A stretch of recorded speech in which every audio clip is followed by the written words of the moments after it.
Hi, everyone. We are joined by former lightweight champion George Kambosos Jr., who has another big fight ahead of him.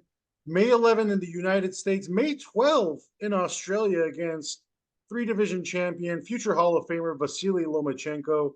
George, it seems like we're just used to seeing you in these big-time fights now. Another one for you, this time back home in Perth, Australia, uh, which is surely going to be a ruckus environment and your hometown faithful there to root you on. Talk to me about having another big fight back home in this fight for you.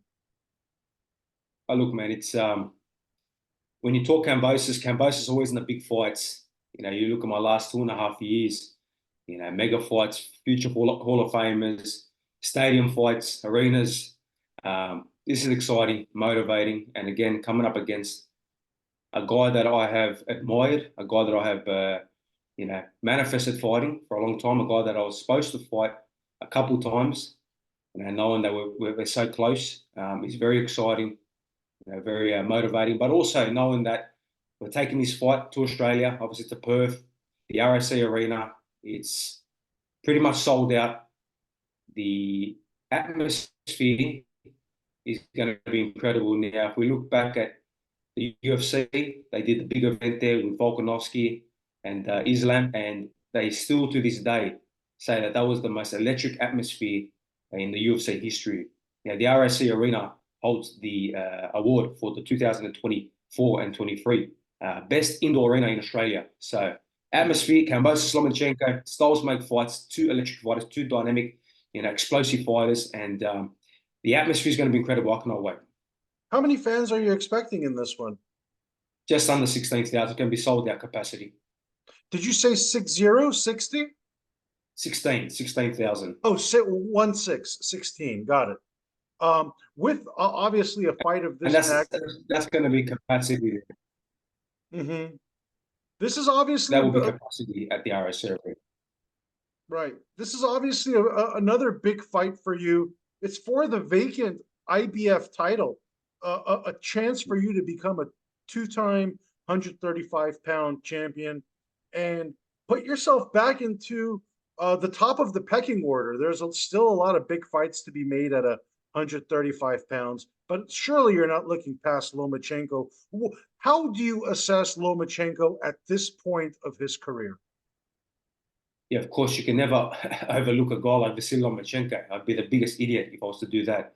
Lomachenko is an all-time great, a guy that we have a lot of respect for. We are preparing, we have prepared for the best version of Lomachenko, the Lomachenko. Now, whatever version rocks up May 12th, we'll be ready to deal with it. Um, Mm-hmm. Whatever is on the horizon, that's for the future. But for now, I'm in the present right now and what is to come May 12th. Like I said, I've had a tremendous camp. I've had a great team with me, great sparring partners. We have flew fantastic sparring partners that emulate Lomachenko to a T. And, May 12th is going to be an exciting day, a new day for me. Mm-hmm. Uh, because of the Devin Haney fight, where he really took it on to him late, do you still feel he has a lot left in the tank?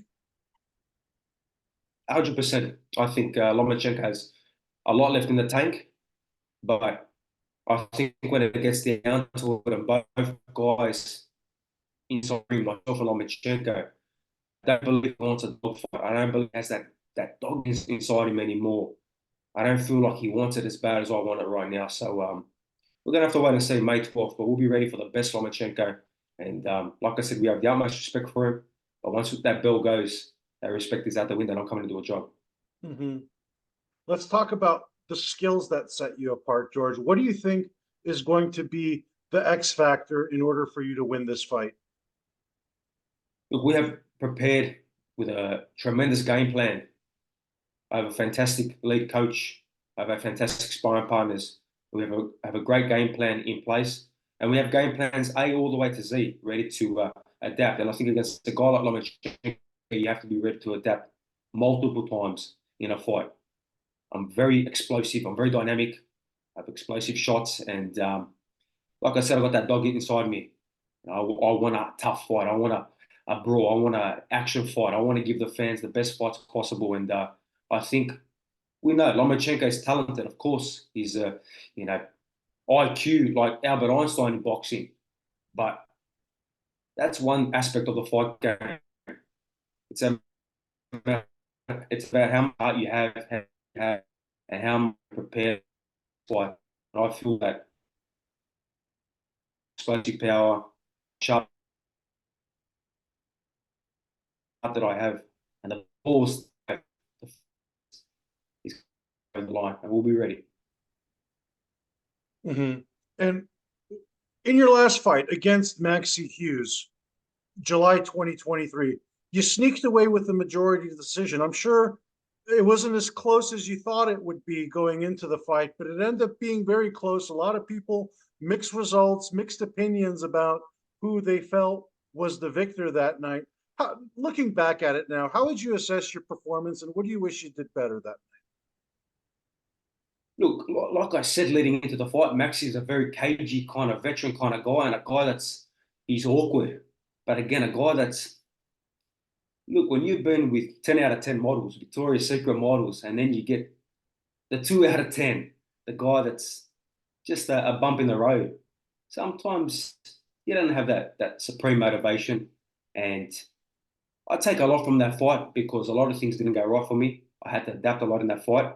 And looking back at the fight, watching the fight, we won the fight.